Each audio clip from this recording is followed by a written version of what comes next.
dad's name was William Marshall Patterson, but nobody called him that. Everybody called him the General. And I don't think the General was actually in the military or anything. But back in those days, in the South, it wasn't really all that unusual for men to give themselves military rank who'd never actually been in the military. And anyway, the General was a pretty good gambler, and legend has it he could drink any man in Lauderdale County under the table during the Great Depression. I guess that makes you a general.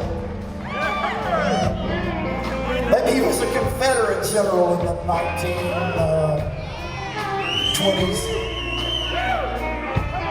Whatever the hell he was, as I said, he was a pretty good gambler, which meant sometimes he'd come home driving a new Cadillac, and sometimes the farm would be up for sale and they wouldn't know where they were going to eat. And his wife, her name was Neil, and she did the best she could, and honestly, I think she kind of liked all the attention she got from being the General's wronged wife. And it was those days. There weren't many options back then. Whatever it was, my granddaddy had enough of it. At about 12 years old, he ran away from home and he rode the rails. He rode trains all over America during the height of the Great Depression, and from 1932 to 1934. And he came home when he was 14 years old, and he walked through the front door and no one even asked him where he'd been. It was just another mouth to feed. But nonetheless, he raised himself strong, and he worked hard, and he taught himself. He was self-educated pretty much, and he set his sights on marrying the most beautiful girl in Lauderdale County, and that was my grandmother. Her name was Little Ruth Johnson, and he made her into Little Ruth Patterson. And she grew up in a good Methodist home, and she just couldn't believe the stories her new husband would tell her about his childhood and about driving his dad to the bootlegger and the whorehouse when he was a kid. And she said, "Didn't you feel terrible driving your dad to the bootlegger and the whorehouse?" But my granddaddy was kind of a plain-spoken man. And he said, "I was 10 years old. I was driving a Cadillac. I would have driven that son of a bitch to hell if he asked me to."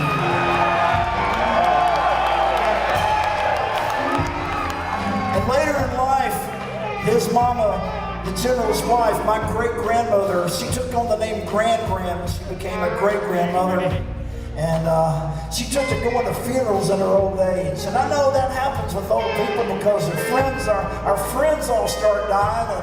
And so we go to more and more funerals, but I'm not even talking about that. I'm talking she'd look in the newspaper, and if it looks like a good funeral, she'd dress in black, and she'd show up at the church to some stranger's funeral, and she'd cry and cry and grieve and grieve.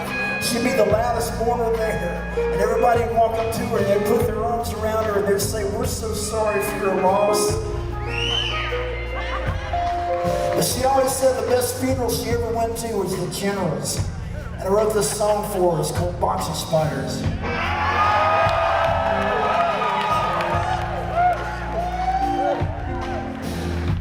Grand keeps a box of spiders. Says they're on me when I sleep, waiting in the outhouse for me, underneath the sea.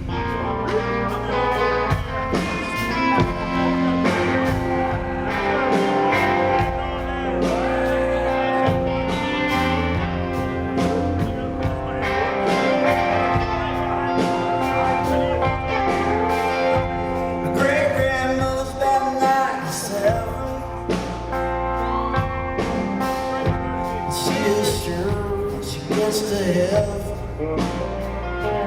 old St. Peter's gonna throw his arms around her and say, "I've waited so long for us to meet." Put the General in the box, buried him behind the Stony Point Church of Christ.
to